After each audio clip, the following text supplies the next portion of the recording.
When you open the file that you downloaded, the first thing that you should do is do a save as into your OneDrive folder.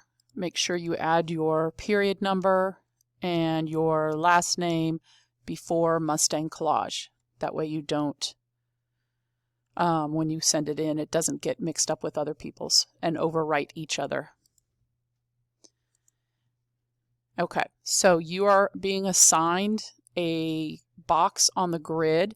Notice the letters on the left, the numbers on the right. So if I assigned you D4, then you are going to zoom in on this box right here.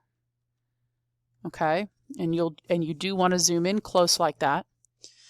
What I suggest that you do is get the rectangular marquee tool. Actually, I don't say suggest. What you need to do is get the rectangular marquee tool, line up the crosshair of it in the upper left corner, and you'll see that as you drag it, Photoshop is trying to snap it to the guidelines that I drew in there.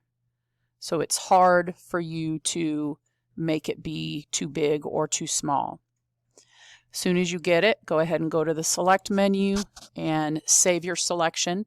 And I can't remember what one I said. Did I say it was D4?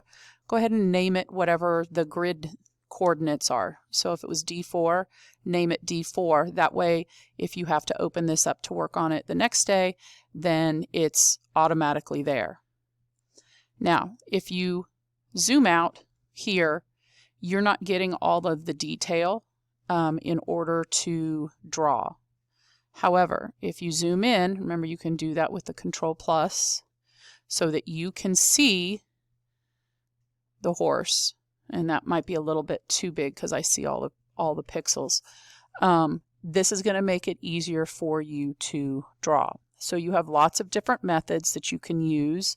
You're only doing what is in your quadrant, or not quadrant, your grid, your coordinated grid. But you have lots of different methods and you get to pick, but you should pick something different for each of your boxes. Don't make each of them the same type of drawing or the same type of colors. Use a variety, okay? So if you're going to do line drawings, then make sure you have the paintbrush. You might want to sample the size so you can see how big it is. Make a new layer so that you can start drawing, and that's obviously too big for what I'm trying to do.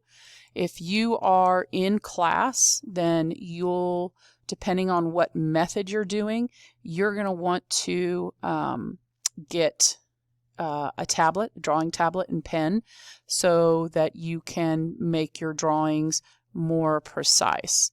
Okay, but see how when I have a size 2 here of the brush stroke, I'm having a much cleaner stroke than I was able to do with the other. Now, part of why we want to do the selection is so that if you are drawing, you can draw and not worry about going outside of your box. Everything is going to remain in your box, and that is it.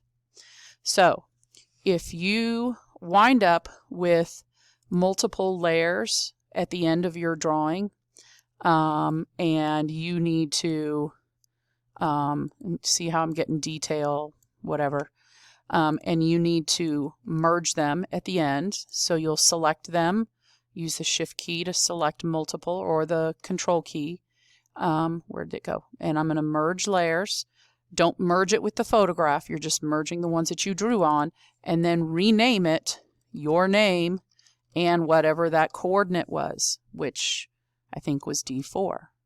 And then you'll go up and you'll find your other one that you had. I'm going to give you one that's a horse and one that is part of nature, so either down here or up here, hopefully. One more difficult one not as difficult one is what I'm getting at. And then you'll do the same thing with that. When you're done, just make sure you save it as a Photoshop file. The Photoshop file is what you're going to upload to Canvas. And then after you upload that, you'll also save it as a JPEG, Once you hide your original photo, all you can see, and hide the labels, so that all you can see are the 2 drawings of your 2 layers. Then you'll save it as a JPEG, and that's going to be what you upload to your Canvas ePortfolio.